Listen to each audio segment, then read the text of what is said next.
જય માતાજી મિત્રો, આજે આપણે વાત કરવાના છે સાપુતારામાં વિદેશી દંપતી અને ઢંગ સાથેની ઘટના। સાપુતારાને એક શાંત અને ઠંડી રાત હતી। પહાડો પર ધુમ્મસ છવાયેલું હતું। રસ્તાઓ લગભગ ખાલી હતા। થોડા જ લોકો હોટલની બહાર ફરતા હતા। એ સમયે અચાનક એક ચીસ સંભળાઈ। અવાજ સ્પષ્ટ નહોતો પણ ડરાવનો હતો। લોકો થોડા ક્ષણ માટે અટકી ગયા, આસપાસ જોયું, પણ કોઈ દેખાયું નહીં।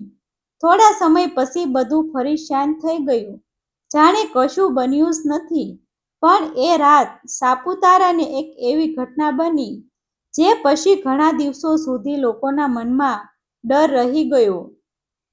આ ઘટના શરૂ થાય છે એક નિર્દોષ વિદેશી દંપતીથી। ડેવિડ અને એલિના બંને યુરોપના એક નાના દેશમાંથી આવ્યા હતા। તેઓ દુનિયા ફરવાનું પસંદ કરતા। નવા લોકો, નવી સંસ્કૃતિ, નવા અનુભવ, આ બધું જ તેમની જિંદગીનો ભાગ હતું। ભારત વિશે તેમણે ઘણું સાંભળ્યું હતું, ખાસ કરીને અહીંની સંસ્કૃતિ અને લોકોના સ્વભાવ વિશે। તેઓ માનતા કે ભારતના લોકો ખૂબ સારા અને દિલદાર હોય છે। એ વિશ્વાસ સાથે તેઓ ભારતમાં આવ્યા હતા। કેટલાક શહેરો ફર્યા પછી તેઓ સાપુતારા આવ્યા, કારણ કે તેમને પ્રકૃતિ ગમતી હતી, શાંતિ ગમતી હતી અને સાપુતારા એ માટે એકદમ યોગ્ય જગ્યા હતી। પહાડો, ઝરણા, લીલોતરી, ઠંડુ વાતાવરણ, બધું જ સુંદર લાગતું હતું। તેઓ ખૂબ ખુશ હતા।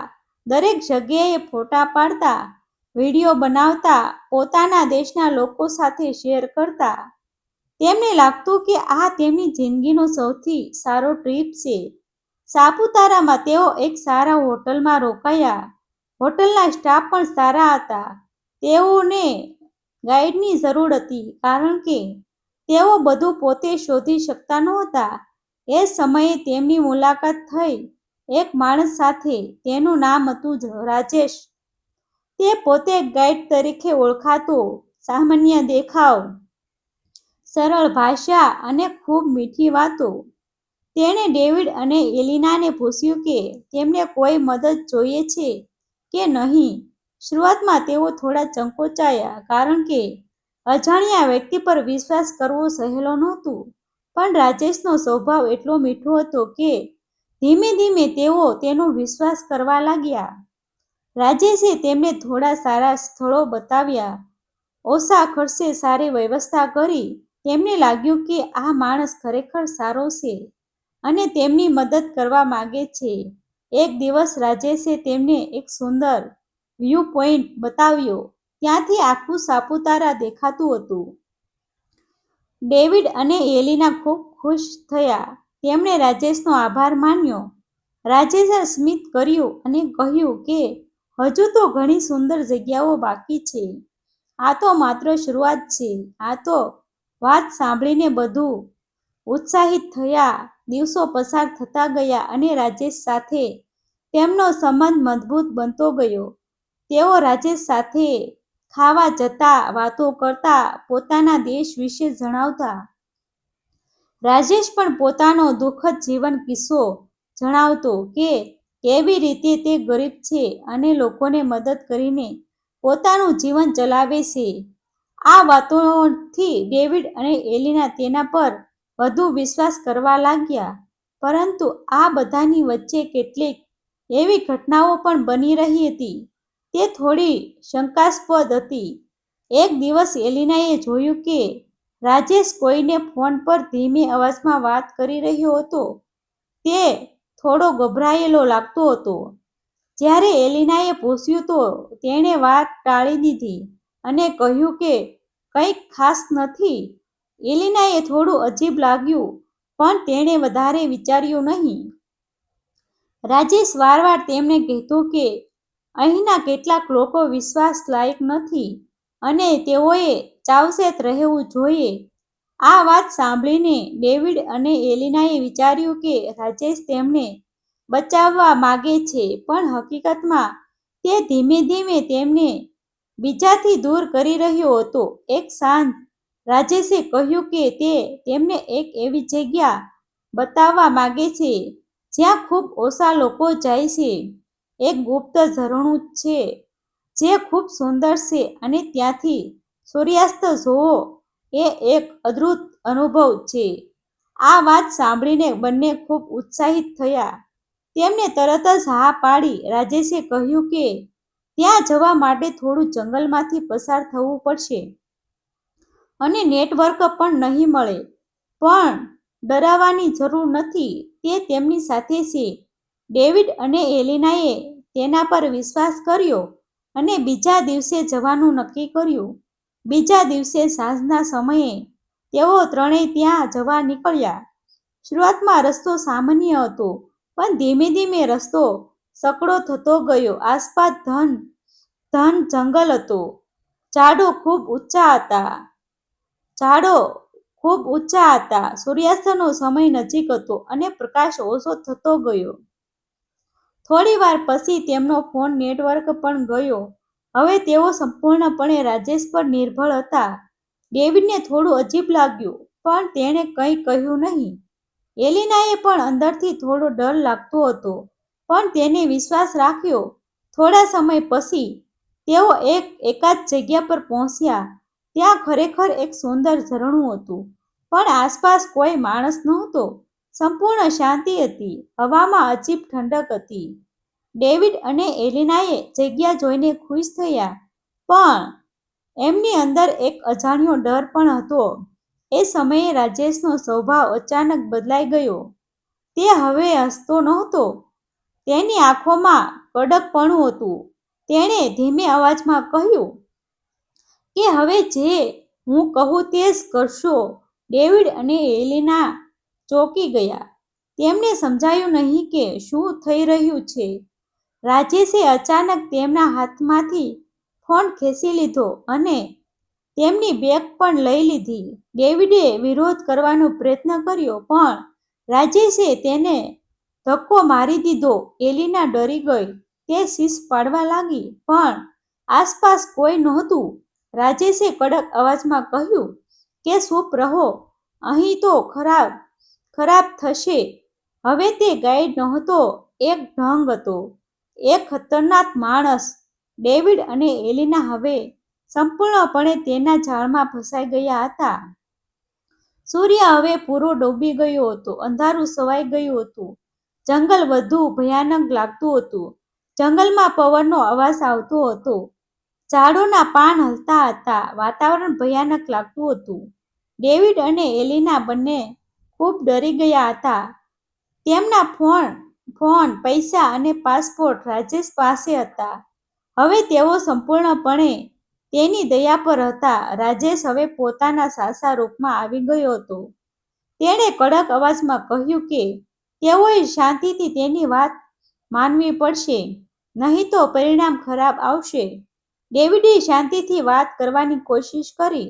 તેણે કહ્યું કે જે જોઈએ તે લઈ લો, પણ તેમને છોડો. પરંતુ રાજેશ હસ્યો. એ હાસ્ય ડરાવનું હતું. તેણે કહ્યું કે વાત માત્ર પૈસાની નથી. તે તેમને વધુ સમય માટે અહીં રાખી શકે છે અને તેમના પાસપોર્ટનો ઉપયોગ કરીને મોટી રકમ રમી શકે છે. આ વાત સાંભળીને એલિના તૂટી ગઈ. તેની આંખોમાં આંસુ આવી ગયા. તે ડેવિડનો હાથ પકડીને ઊભી રહી. બંનેને સમજાયું કે સ્થિતિ ખૂબ ગંભીર છે. રાજેશ વારંવાર તેમને ધમકી આપતો હતો.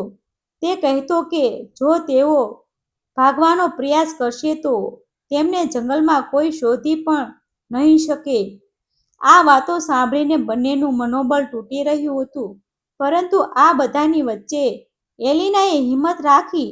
તેને યાદ આવ્યું કે તેના ફોનમાં એક ટ્રાવેલ એપ હતી, જેમાં છેલ્લું લોકેશન સેવ થઈ શકે છે. જ્યારે રાજેશ તેમને ફોન લીધો ત્યારે થોડા સેકન્ડ માટે ફોન તેના હાથમાં હતો. તે સમયે એલિનાએ ઝડપથી એક ઇમરજન્સી બટન દબાવી દીધું હતું. તેને ખાતરી નહોતી કે મેસેજ ગયો કે નહીં, પણ એ એક આશાનું કિરણ હતું. રાત વધી રહી હતી. રાજેશ તેમને એક જૂના ઝૂંપડામાં બેસાડી દીધા. ત્યાં અંધારું હતું. અંદર માત્ર એક નાની લાઇટ હતી. રાજેશ બહાર ફોન પર વાત કરતો હતો. હવે સ્પષ્ટ હતું કે તે એકલો નહોતો, તેની પાછળ કોઈ ગેંગ હતી. ડેવિડે એલિનાને ધીમે અવાજમાં કહ્યું કે તેઓએ અહીંથી ભાગવાનો પ્રયાસ કરવો પડશે. વધુ રાહ જોવી જોખમી હતી. થોડીવાર પછી રાજેશ થોડો દૂર ગયો, કદાચ કોઈને મળવા. એ સમયે બંને માટે તક હતી. ડેવિડે ધીમેથી દરવાજો ખોલવાનો પ્રયાસ કર્યો. દરવાજો જૂનો હતો, અવાજ થવાની શક્યતા હતી. બંને ધીમે ધીમે બહાર નીકળ્યા. આસપાસ અંધારું હતું. રસ્તો સ્પષ્ટ નહોતો, પણ તેઓએ દોડવાનું શરૂ કર્યું. જંગલમાં દોડવું સરળ નહોતું. ઝાડ, પથ્થર અને કાંટા હતા. એલિના એક વખત પડી ગઈ. ડેવિડે તેને ઊભી કરી. તેઓ આગળ વધવા રહ્યા. પાછળથી કોઈ અવાજ આવ્યો હતો. કદાચ રાજેશને ખબર પડી ગઈ હતી. હવે પીછો શરૂ થઈ ગયો હતો. ડર વધતો ગયો. પગલાઓના અવાજ નજીક આવતા હતા. ડેવિડ અને એલિના હવે થાકી ગયા હતા, પણ તેઓ રોકાઈ શકતા નહોતા. અચાનક દૂરથી એક લાઇટ દેખાઈ. કદાચ રસ્તો હશે. બંનેએ ઝડપ વધારી. એ લાઇટ તરફ દોડ્યા. જ્યારે તેઓ નજીક પહોંચ્યા, ત્યારે ખબર પડી કે તે એક નાની રસ્તાની લાઇટ હતી અને ત્યાં બે લોકો ઊભા હતા. લોકલ લોકો હતા. તેઓએ ડેવિડ અને એલિનાની હાલત જોઈને તરત જ મદદ કરી. બંને ગભરાયેલા હતા. શ્વાસ ઝડપી ચાલતો હતો. તેઓએ તૂટતા શબ્દોમાં આખી વાત કહી. એ સમયે રાજેશ પણ ત્યાં પહોંચી ગયો, પણ હવે પરિસ્થિતિ બદલાઈ ગઈ હતી. લોકલ લોકો ભેગા થઈ ગયા. કોઈએ તરત પોલીસને ફોન કર્યો. રાજેશ ભાગવાનો પ્રયાસ કર્યો, પણ લોકો તેને પકડી રાખ્યો. થોડા સમય પછી પોલીસ આવી ગઈ. પોલીસે રાજેશને કસ્ટડીમાં લીધો. તપાસ શરૂ થઈ. પછી જે બહાર આવ્યું તે બધું ચોંકાવનારું હતું. રાજેશ અને ગેંગનો ભાગ હતો. તે વિદેશી પ્રવાસીઓને ટાર્ગેટ કરતો હતો. પહેલા વિશ્વાસ જીતતો, પછી એકાદ જગ્યાએ લઈ જઈને લૂંટતો અને બ્લેકમેલ કરતો. ઘણા લોકો તેની શિકાર બની ચૂક્યા હતા, પણ ડર કે શરમના કારણે કોઈ આગળ આવતું નહોતું. ડેવિડ અને એલિના માટે આ એક ભયાનક અનુભવ હતો. તેઓ બચી ગયા, પણ આ ઘટના તેમને જીવનભર યાદ રહેશે. તેમણે પોલીસનો એક લોકલ લોકોનો આભાર માન્યો.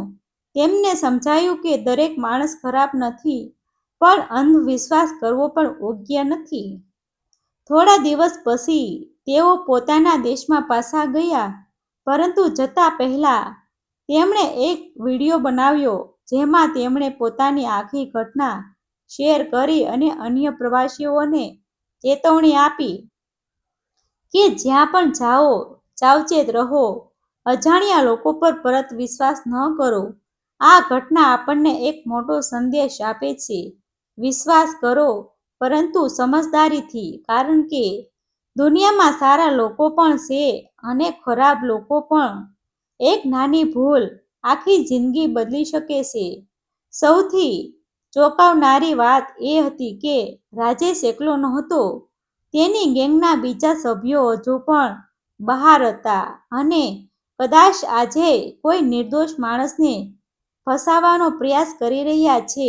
સાપુતારાની એ રાત પૂરી થઈ ગઈ, પણ તેની પાછળ છુપાયેલું સત્ય આજે પણ જીવતું છે. ડિસ્ક્લેમર: આ વાર્તા સત્ય ઘટનાઓથી પ્રેરિત કાલ્પનિક રજૂઆત છે. પાત્રો, સ્થળો અને ઘટનાઓમાં સર્જનાત્મક ફેરફાર કરવામાં આવ્યા છે. આ વાર્તાનો હેતુ માત્ર મનોરંજન અને સામાજિક જાગૃતિ લાવવાનો છે. કોઈ પણ વ્યક્તિ, સમાજ અથવા સ્થળની લાગણી દુભાવવાનો કોઈ ઉદ્દેશ નથી. આભાર મિત્રો. ગમે તો શેર કરી દેજો, સબસ્ક્રાઇબ કરી દેજો. આભાર મિત્રો.